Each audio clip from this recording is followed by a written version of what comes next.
In the late 1980s, Manhattan's Lower East Side was known as an easy place to score drugs and sex. Prostitutes worked right in the open, turning $20 tricks for quick drug money along certain streets known as strolls. A stroll is where prostitutes ply their trade, where they're known to congregate, and the Johns can find them and do their business or get picked up. But one of those Johns was after more than cheap sex. He was out for blood. Tragedy happens in lives. Unfortunately, it was their lives. The world wouldn't know his name until after his killing spree had ended. Now, in a rare prison interview, serial killer Joel Rifkin talks about his sickening crimes down to the smallest detail. I remember while I was strangling in the truck, she had boots on. She was kicking the driver's side door, carrying this whole thing. Over a 4-year period, the sadistic killer patronized hundreds of New York City prostitutes. He strangled 17 of them with his bare hands. Why those 17 beats me. He discarded their bodies in remote areas or dumped them into local rivers. Some he dismembered. Cutting up a body, yeah, it's grotesque and repugnant to most people, but it's at a level less than the actual killing. No one knew about his cold-blooded killing spree.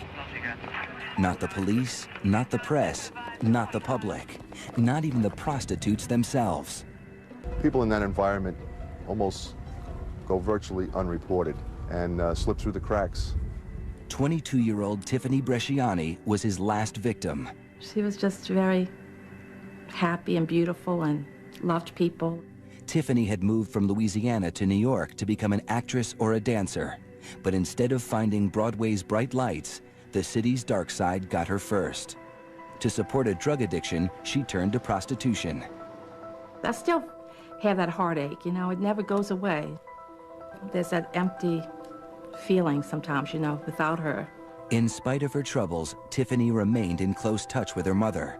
But in June of 1993, she stopped calling home. She'd call about 3 times a week, you know. We really kept in touch that week that it happened. I said, did she call yet? And I had the most awful feeling. What happened to Tiffany might never have been discovered if not for Trooper Sean Ruane of the New York State Police Department. Early in the morning of June 28th, Ruane was patrolling Long Island's Southern State Parkway when a pickup truck caught his attention. I observed a tan Mazda pickup truck with no license plate on the back. We decided to pull the vehicle over. Instead, the driver took off. We're in pursuit of a vehicle, failure to comply. It's not high speed or anything, it's just failure to comply. But before long, Ruane was going nearly 100 miles per hour, trying to keep up with the truck as it sped through Nassau County. Barreling through stop signs and around corners, the driver seemed willing to do anything to get away. The vehicle actually went up onto 2 wheels, and I thought it was going to actually roll over. Lucky for him, it landed back on 4 wheels. After a frantic half-hour pursuit, the driver's luck ran out when he crashed into a streetlight. I ran up to the driver's side of his car, opened the door. He happened to be sitting in the driver's seat with his hands up like this, basically giving up. Very kind of casual, actually. As Ruane began inspecting the vehicle, he caught a whiff of something evil, a telltale odor almost every police officer knows. It appeared to be the odor of decaying flesh. In the back of the pickup, Ruane discovered a blue tarp and the horrifying secret it concealed. It appeared as if someone was just rolled up in like a blanket, and upon pulling back the tarp, we realized that there was a deceased subject in the car. I was never expecting that. The grisly find was radioed back to headquarters. Expired cadaver inside a plastic bag, a body inside a plastic bag in the back of the trunk. Then the suspect's identity was revealed.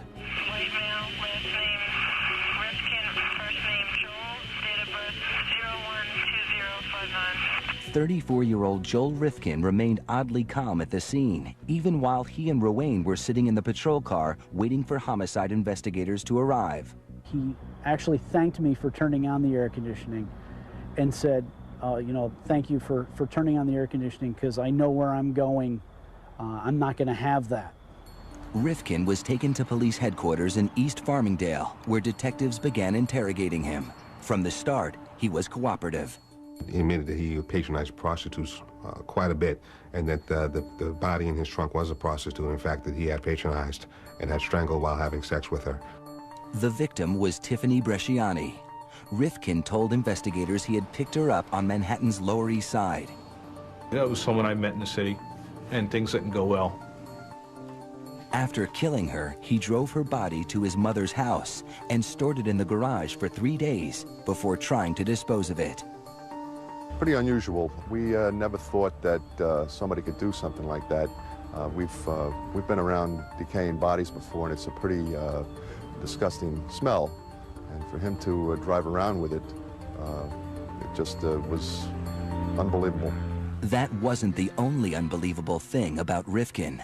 The detectives were amazed at his icy calm composure. He was very cool, emotionally detached. It appeared that he wasn't concerned about this at all. I had a feeling that he had done this before. Under questioning, Rifkin filled in more details about his life.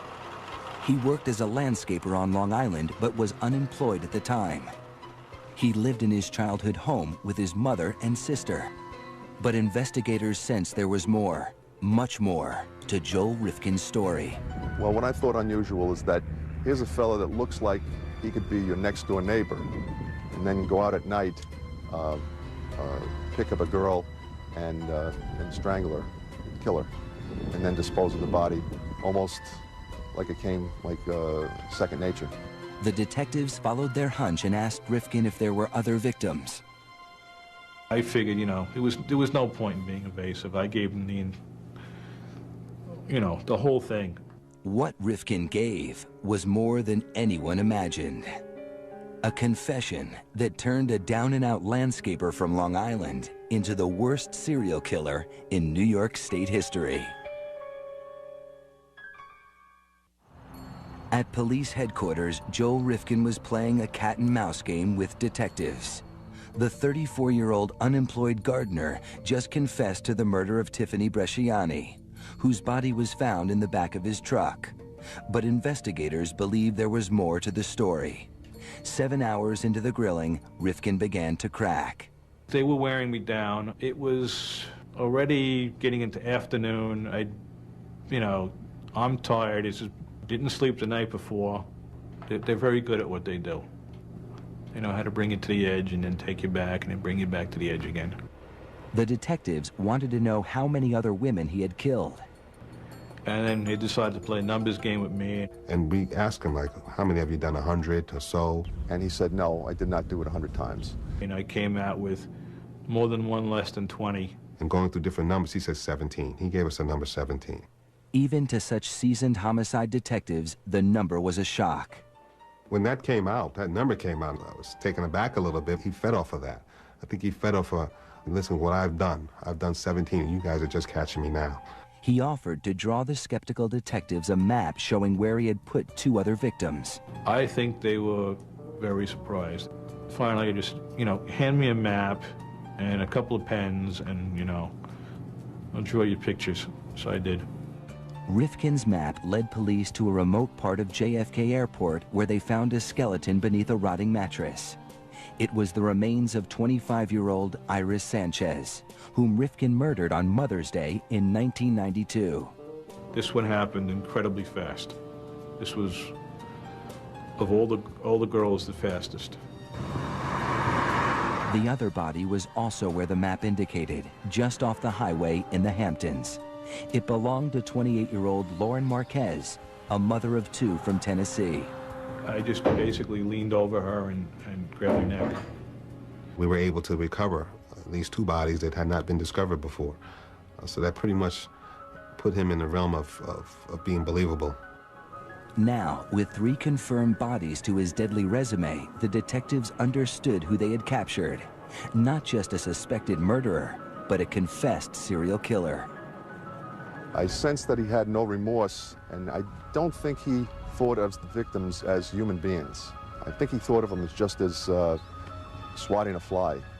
On that June day in 1993, the interrogation stretched on for 12 hours as Rifkin described each of his 17 murders in gruesome detail. His recollection was very amazing. You can recall all these things from 1989. He went all the way to 1993. With each victim, how he killed them, which ones he dismembered, how he disposed of them. Before the day was out, police executed a search warrant at his childhood home. His bedroom was a mess, filled with used dishes, soiled clothes, and discarded magazines. But among the filth, the detectives discovered valuable evidence, hundreds of personal items from his victims. We were overwhelmed, like, how are we going to go through this and go through meticulously? We started to find identification and jewelry and different things belonging to girls, underwear, clothing. Rifkin had saved trophies from each woman to help him remember the murders. As the numbers started to increase, an ID would, okay, that has a photo, I know who that girl was, or a piece of jewelry, okay, I know that it's from that girl. So yeah, it would help keep the sequence and to remember who was who and remember the events. Those become very important to him. Many times it's an aid in reliving the fantasy. Detectives also found a collection of research material on other serial killers. We found newspaper articles chronicling other serial killers at the time. Jeffrey Dahmer, Arthur Sawcross, different books on the Green River Killer. It almost seemed like he was making a study of these type of individuals, fully knowing what he was. Police hauled away hundreds of pieces of evidence, including a saw, a freezer, and a wheelbarrow containing a quart of fresh blood. To help unravel this awful mystery, they turned to his mother and sister, whom Rifkin lived with during his 4-year killing spree.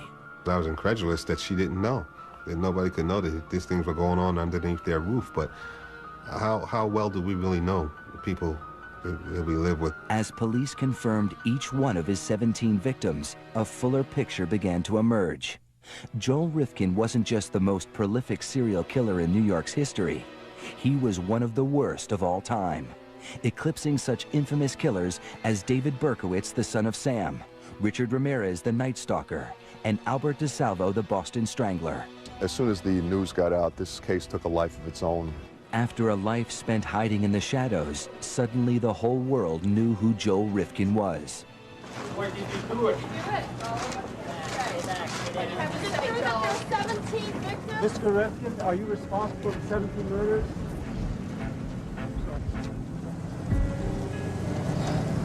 Mr. Rifkin has spoke of 17 homicides that he committed. On June 30th, 1993, New York State Police called a press conference to announce the arrest of serial killer Joel Rifkin. His operation consisted of picking up the woman, having sex with them, killing them, and disposing of them. One question above all seemed most important. Do we have a possible motive at this point? No, we don't. What could have caused such a quiet, unassuming man to kill so many women? Mr. Rifkin seemed like he could be your next-door neighbor, but at nighttime he had an extreme thirst for using prostitutes, and then he went on a killing spree that made him the most prolific serial killer in New York State history. No one would have dreamed Rifkin was destined for such infamy when he was adopted on Valentine's Day 1959 by Ben and Jean Rifkin. By all accounts, his early childhood was filled with love and support. Started out very loving, very, typical. My memory is mostly a few years of home movies and a lot of photographs. As we got older, though, and more of our personalities came out, more and more it became my father's little disappointment. Rifkin's father was a standout athlete and math whiz in college who had gone on to become a successful engineer at Brookhaven National Laboratory. He grew impatient with his son Joel, who had a high IQ of 128, but was plagued with severe dyslexia and coordination problems.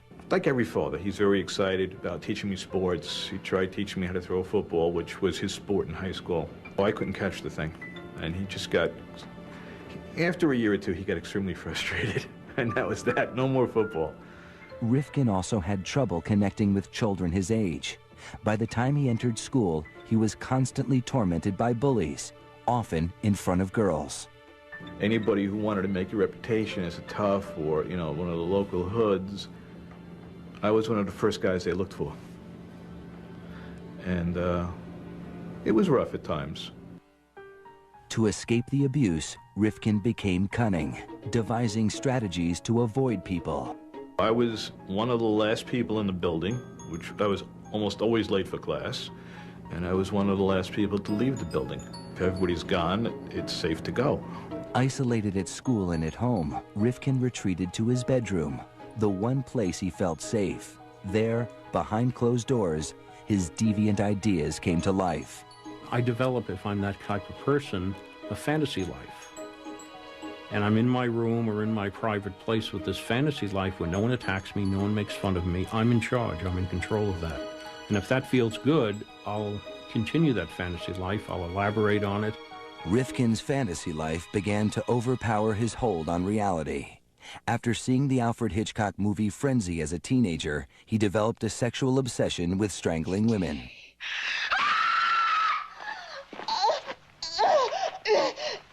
I remember seeing Hitchcock's Frenzy, which I later had a videotape of. It used to always get my attention. That built in the fantasy life. Rifkin graduated from high school in 1977. He stayed at home taking a class at the local community college. 1 year later, he enrolled at the State University of New York at Brockport, 200 miles away. Before leaving for his first semester, Rifkin decided that he might fit in better if he lost his virginity. I figured, well, I should have at least some experience. I should kind of know something of what this whole thing is. Rifkin headed into Manhattan and picked up a prostitute. She knew I was a kid, basically, so this particular woman was, I would guess, in her 30s. She'd been around, so she basically, you know, played teacher. Rifkin didn't just learn about sex. After years of feeling rejected and humiliated by girls, for just $20, he could be the one in control. The feeling intoxicated him. Self-esteem-wise, you know, as long as you had the price of admission, that was it. There was no rejection. There was no, you know, you're weird, you're in there, none of that. But even with experience, Rifkin was still an outcast at college. After 2 years, he gave up and moved back home. His father was furious, tired of being disappointed by his underachieving son. Me and my father used to have these horrendous screaming matches over little nothing things. And I was made to feel like the worst kind of son on the planet. In 1986, Ben Rifkin was diagnosed with terminal cancer. Hoping to impress his father for once, Joel enrolled in a biology class at a local university. But just before his midterm grades were released, Rifkin's dad committed suicide by taking a cocktail of barbiturates. Rifkin was devastated, especially since he received a good grade. To this day, I think he timed that cocktail knowing the test was coming. He didn't want to see the failure. And I didn't get the chance to show him that it wasn't a failure. After his father's death, Rifkin sought acceptance the only place he knew he could find it, with prostitutes. When he started a landscaping business in 1989, almost every dollar he earned went into his obsession. That was basically my drug of choice, whether it was the sexual encounter or just hanging out with them. I mean, there were times I'd spent 8 hours just driving around in the city. In February 1989, 2 years to the week after his father's death, Rifkin finally succumbed to his dark fantasies. His mother and sister had gone on vacation, and Joel decided to bring home a prostitute. She was using heroin during that night. She shot up in the bathroom and passed out for 2 hours. We had sex once, and then she shot up again and passed out again. Rifkin, who never used drugs and rarely drank, became irritated with the woman's drug habit. In the morning, still frustrated, he grabbed a howitzer shell that he had in the house and began to hit her. And I just remember picking it up, and the first blow hit her above the eye in the middle of the forehead. And by the time I put it down, I don't know, at least 20 to 30 times I struck her with it. Rifkin thought she was dead, but she wasn't. I'm hopping around, and she sits up. And that completely had me freaked out. So we ended up wrestling on the floor. I got bitten in the process. I still had the scar from that. And probably smothered her more than I strangled her. And that was the first murder. He dragged her body to the basement. Minutes after committing his first murder, Rifkin went back to bed. 4 hours, 6 hours. And woke up, realized that, oh yeah, I did do it this time. And then had the problem of how do I get this large item out of the house? Rifkin used an X-Acto knife to cut her body into pieces. And I just decided to make the package smaller. It's easier to take it out in little pieces than to take it out in one big piece. So a little hobby knife and a little effort, made 6 pieces out of it. Once I had everything carved around, I just popped it with force. The hip socket and arm sockets just popped. Rifkin drove around, throwing her body parts out of his car window along various highways. She has still never been identified. Then Rifkin went home and resumed his normal life. I don't remember any rage, any anger, just doing it. That's the odd thing about most of these murders, in that I didn't get intensely enraged. They just took place. For the first time in his life, Joel Rifkin was finally good at something. He was good at murder.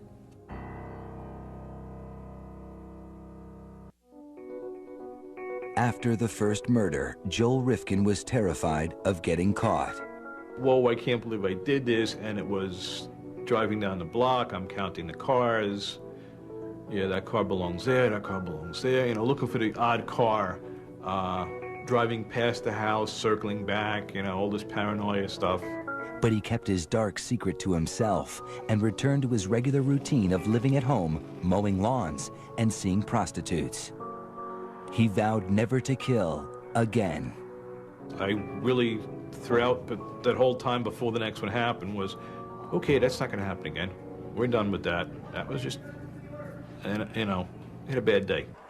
But he couldn't stop thinking about the murder, especially during sex. For 1.5 years, he was able to hold off the urge. Then his mother and sister went away again, and he brought home another prostitute. Her name was Julia Blackbird. There were other girls in that interval also who I'd brought to the house, and they were all still around, as far as I know. So I don't really know what the particular spark was.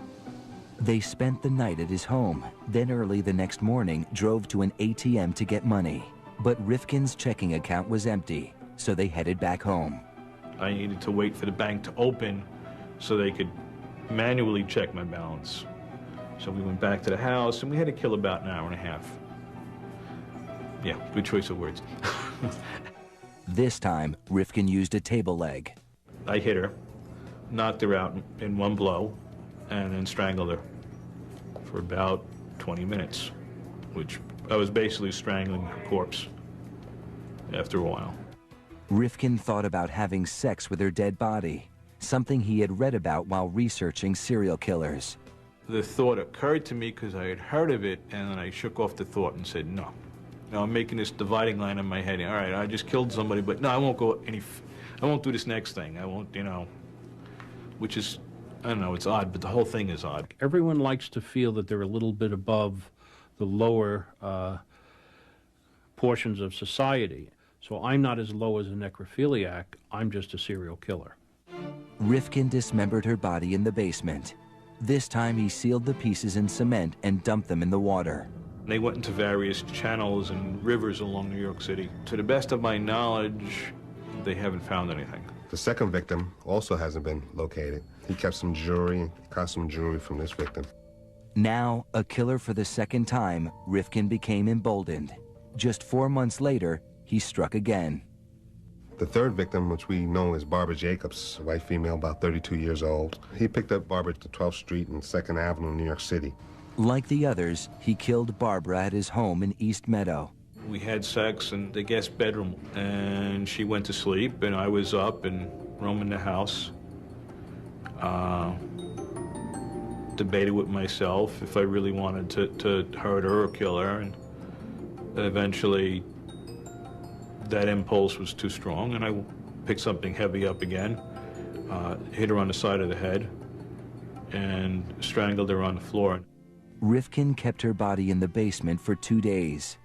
The body had just begun to change.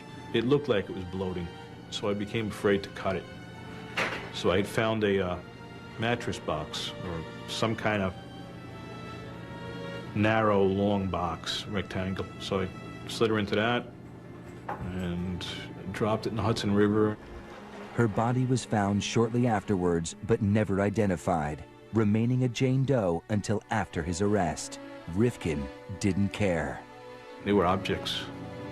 You know, I didn't think of them as having anything else but drug habits and, you know, sex for money. In my mind, they never had families, never had anything. These killers, over and over again, have an abnormal need for power and control. We all like a certain level of power and control, but they have an abnormal need for it. Why? Because it was taken away in their earlier years. So now they're going to react, and now they're going to try to overcompensate for that. Self-employed, with no friends or social life, Rifkin was able to carry on with impunity. His family left him alone and didn't ask questions. Mom was like, hey, as long as he's not moping, as long as he's out doing something. His family pretty much were resigned to the fact that the type of person he was, a loner, kept to himself a lot up in his room. He would be out roaming at all hours of the night. That was a normal course for him, as far as the family was concerned. A few of the women actually escaped his death grip, unaware of his fatal intentions. One girl she managed to hook her foot around and lift me up to the roof of the car. And broke contact, and I'm basically dangling like a bug. And I relaxed, she relaxed, and she was like, I gotta quit doing this. And of course, you're probably like me, I gotta quit doing this, and the next night she's back out and I'm back out. The first 3 murders had occurred with long intervals between them. But his 4th victim, 22-year-old Mary Ellen DeLuca, happened just a few weeks later. Rifkin says he didn't even intend to kill her. We ended up in a hotel room. My thinking was, 2 people walk into a hotel room, 2 people have to come out of a hotel room. So I was looking for ways to avoid the killing. In the room, DeLuca began to lament about her life. She was saying stories of how she had just come out of rehab and now she's getting stoned again, and her life is crap, and this has got to stop, and I wish I was dead. And I was like, she didn't have to say much more after that. Rifkin grabbed her throat. So we didn't even have any sex. Nice, the heck with it. Never even started the sex act, just strangled her. Now he had a problem. He had to get DeLuca's body out of the motel without anyone seeing. Pulled the curtains down, do not disturb on the door, and I went shopping for a trunk like a kid takes to summer camp. He got the idea to use a trunk from the same Alfred Hitchcock movie that gave him his first sadistic fantasy. That idea I lifted from Frenzy. The idea worked. Her body, partially decomposed body, was found on October 1st, 1991, adjacent to a rest area in Route 32 in upstate town of Cornwall, New York. Rifkin was not only killing more frequently, he was getting better at it. But he wouldn't get away with it forever. As the body count grew, Joel Rifkin began taking bigger chances. He murdered his 5th victim, 21-year-old Yun Lee, in his truck near the Williamsburg Bridge. I just grabbed her by the neck and didn't let go. It was broad daylight. Rifkin propped Yun Lee's body up in the passenger seat and took the expressway back to Long Island. I had to get gas. So I pulled into the self-service gas station there with body on the front seat. He drove to a work lot where he stored gardening equipment and put her body in the same steamer trunk he had used to hide his previous victim. Then, Rifkin returned to the city and dumped the trunk in the Harlem River. Her partially decomposed body was found in the body of water off Randall's Island in New York City. Just days later, he killed again. Victim number 6's body has never been recovered. He strangled this female who had sandy-colored hair. He placed her in the metal drum, and he placed this drum in the Harlem River.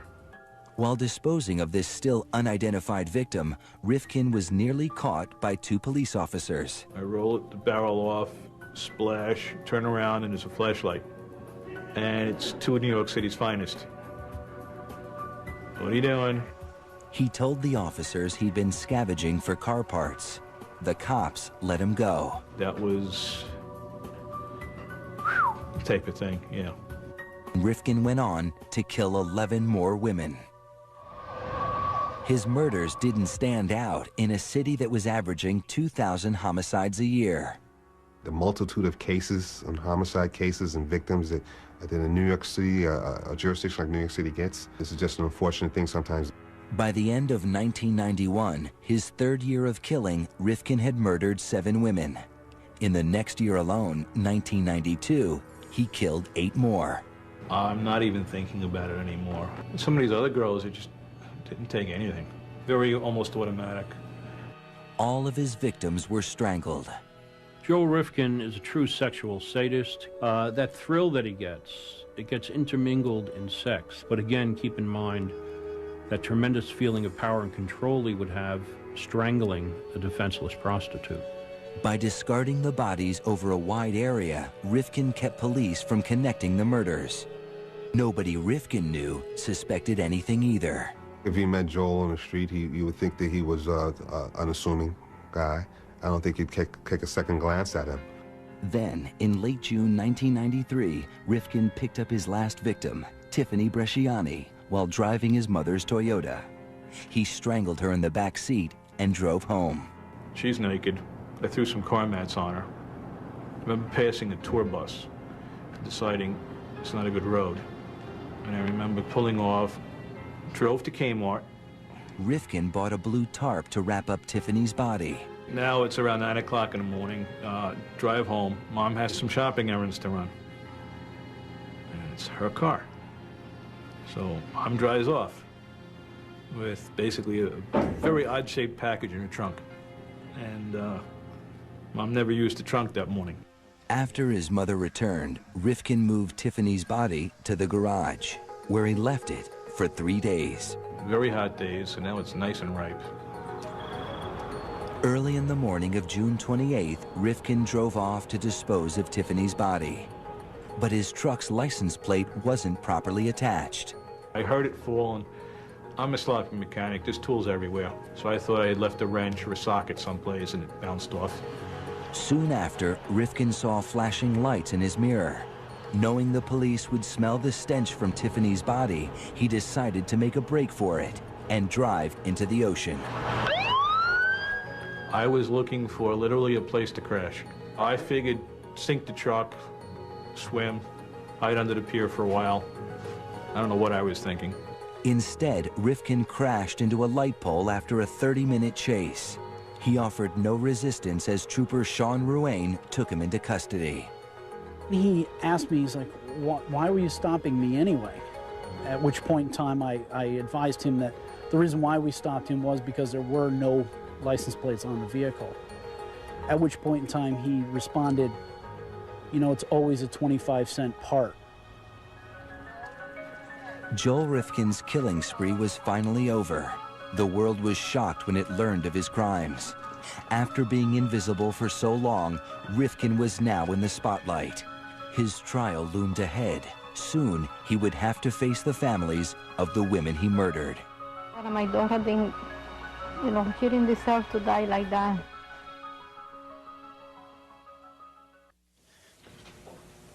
I'm not guilty. Unlike his victims, Joel Rifkin would not have to fight for his life at any of his trials. New York did not have the death penalty at the time. But faced with his own damning confession, Rifkin had few choices when he went on trial for the murder of Tiffany Bresciani in 1994. On the advice of his lawyers, he pleaded not guilty by reason of insanity. The insanity defense at that point loomed as the most viable course to pursue if we were going to, in some way, try to impress upon the jury that Joel truly didn't appreciate the consequences of his actions. Rifkin's attorneys fought to suppress his confession, arguing that it was coerced. Rifkin insists he asked for a lawyer several times during questioning. I asked for an attorney about 20 times, but when it comes to, I guess, a crime this heinous, constitutional rights get forgotten about. It's not unusual afterwards for the defendants to make all sorts of claims about what they asked for or what the police did or said to them. His confession was ruled admissible. 10 months after Rifkin's arrest, the trial began. The prosecution portrayed Rifkin as a cunning killer who knew exactly what he was doing and went to great lengths to hide his crimes. He was bright enough to be able to pick the type of victims that would not be noticed missing right away, to do it, to kill these people in areas that would provide him with seclusion, and dispose of the bodies in such a way that law enforcement wouldn't be able to put one together with another. They also depicted him as a sexual sadist.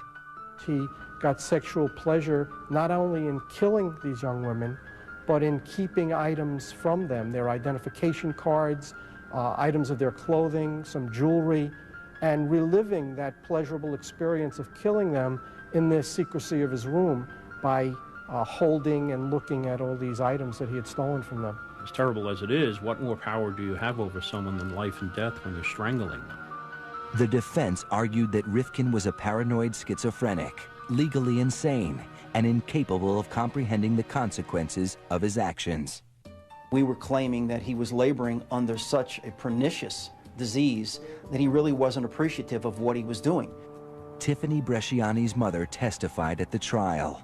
I knew I had to take a stand not only for my daughter, but for all women in the world. The mothers of 2 other victims were constant fixtures at the courthouse, demanding justice. They wouldn't let me do it, I'll kill him myself. Rifkin's mother was there as well, standing by her adopted son in spite of his gruesome crimes. I didn't know what unconditional love was until my arrest.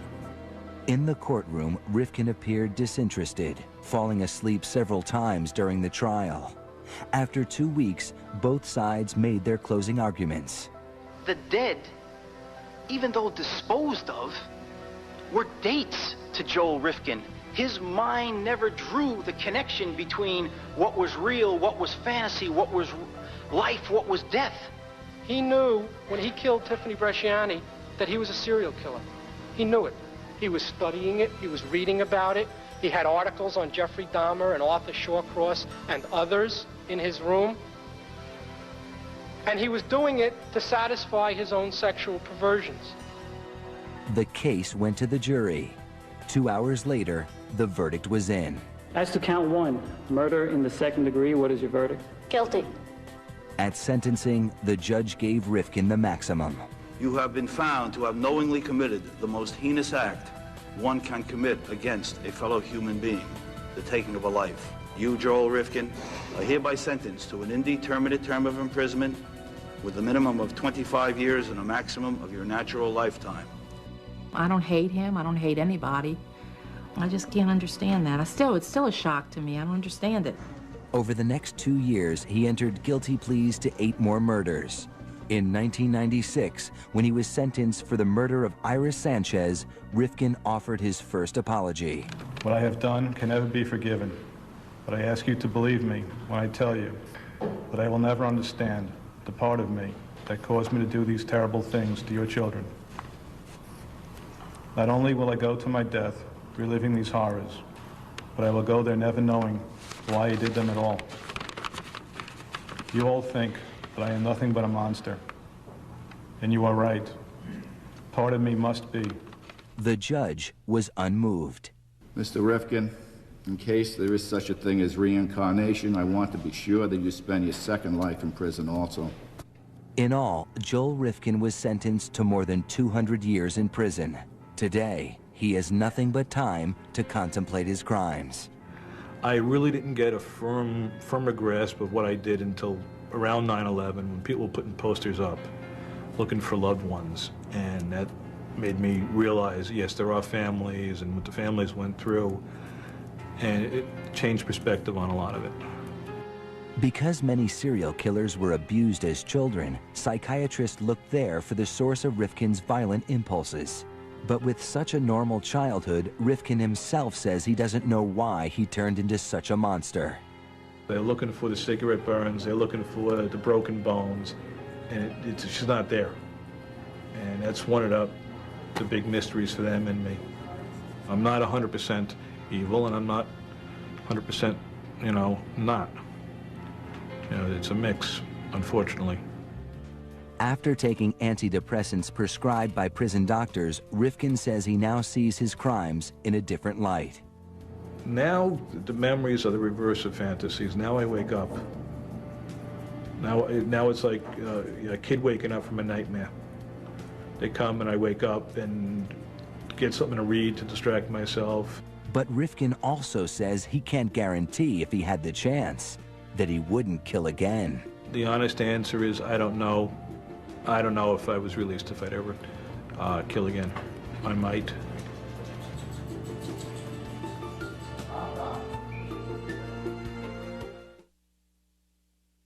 On the next all-new Family Plots. Poor lady was so distraught. When one loss brings him down.